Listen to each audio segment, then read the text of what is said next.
The 7 worst exercises for people over the age of 50. These are must avoids. I will give alternatives for them as well. And I want to break down, if you like to exercise and you like to move your body and you like to be active and you're trying to be healthy, could you be doing your body more harm than good? And from the table of a doctor that has seen 25,000 plus patients, I have picked up on a few things when it comes to what should you be doing and not be doing and at what age. And I want to highlight my top 7 exercises. So I got the table off so I can actually show you these and show you some alternatives with it. Let's hit it. Top 7, here we go. Number 1, out of the gates. I stopped doing this one in my 30s, all right? So I just don't understand. I just heard of 2 other people in the last few weeks get themselves hurt by this exercise. If you like to put any weight on or not weights, we really got to be careful of deadlifts and squats. I'm talking about bar here, we're bending over, we're doing this. Now, some of you maybe haven't done this in a really long time or don't do it, but any kind of bending right at the waist, you're putting so much pressure on your lower back and your paraspinal muscles, you're putting compression on your discs. Anytime you're putting weight, racking it on your shoulders and going into a squat, you are compressing the spine. You're asking for a blown disc. And the reason this is so important is because you sit all day. Sitting is the new smoking. So because we sit so much, we are compressing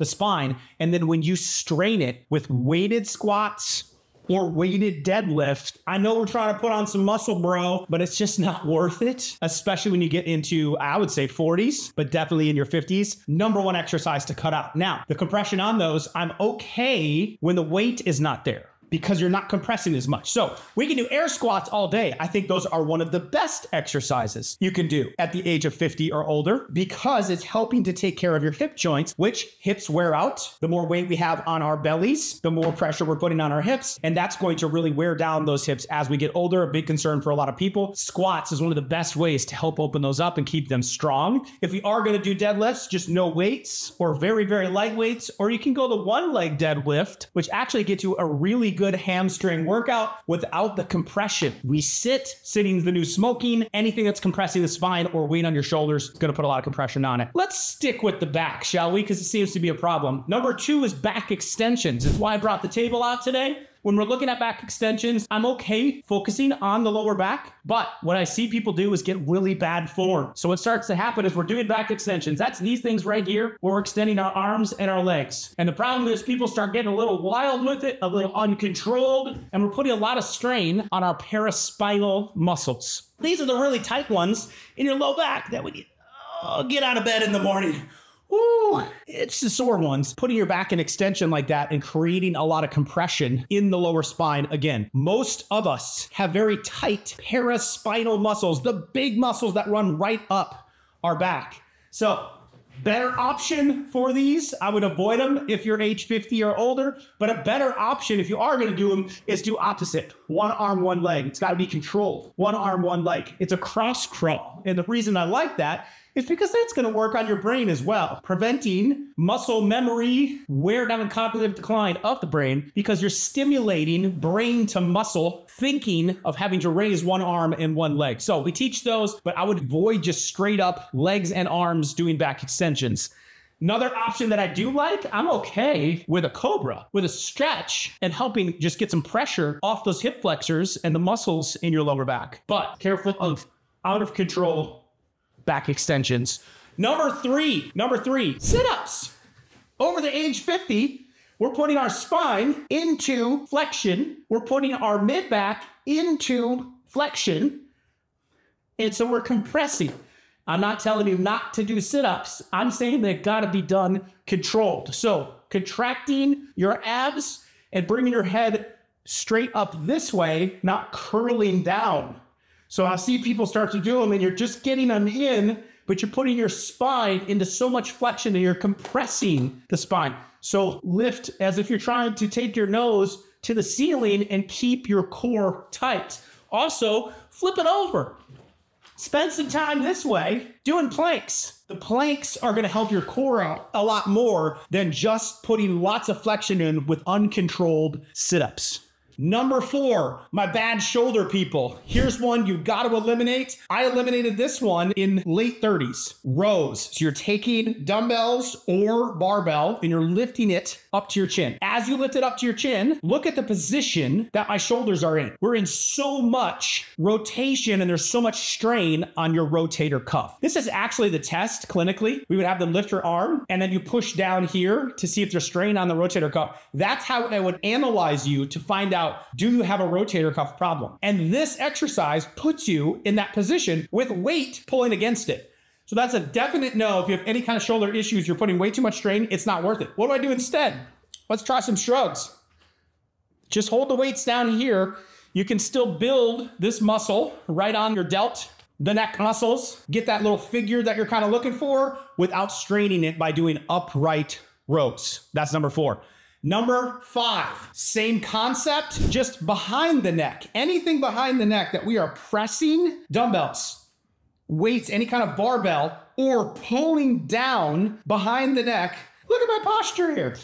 As I'm doing this, I'm putting myself into so much forward head posture. Let's go to the bowling ball analogy. A bowling ball, average 8 to 10 pounds. Your head, 8 to 10 pounds. Try to hold a bowling ball out here. How does that go? Not good. So when you're trying to hold your head out here, you're putting so much strain. So every inch, every centimeter you go forward, 4 more pounds of pressure being put onto your spine with that bad position. So 1, you're putting a lot of pressure on your spine. 2, you're also putting your arms into full external rotation and trying to lift. You're putting a lot of shoulder strain as well. Cut behind the neck presses or behind the neck pulls. Keep everything in front of the body if you're going to do presses. Again, though, you're getting some compression, so not too heavy a weight. I would rather you go higher reps, lower weight if you're going to incorporate any kind of weight into it. Number 6, let's all do this one together, huh? Roll the neck out.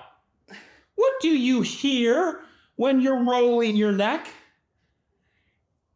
I hear like gravel and I hear wrestling neck is what I hear. The reason you're hearing that is because you're trying to simultaneously put your neck into 3 different ranges of motion at the same time. Flexion, lateral flexion, extension, rotation, both ways, right? So you're doing all of those range of motions. Flexion extension is one plane, lateral flexion left to right the other, and rotation being the third. You're doing all of those at the same time. You're putting so much pressure on that joint, trying to force it through 3 ranges of motion. That's why you're hearing the grinding. There's some resistance going on there. I'm not saying you can't move your neck, but let's just move it in one of those 3 planes at the same time. So if your neck is hurting you, let's go side to side and put it through full range of motion. That is okay.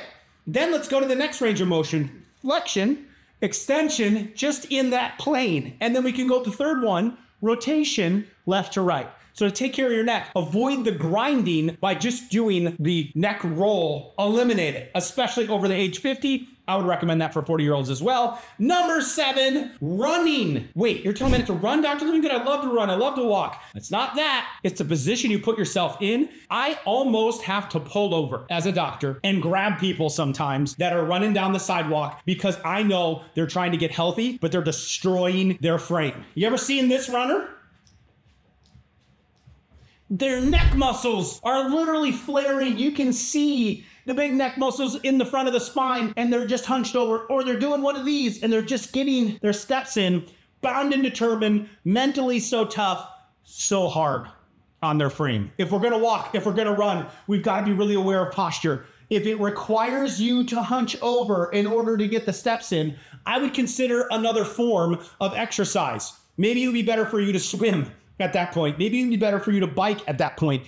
Any cardio that you're doing in that regard, even if it's walking or running, if you have bad posture, sitting is the new smoking. You're holding the bowling ball out here.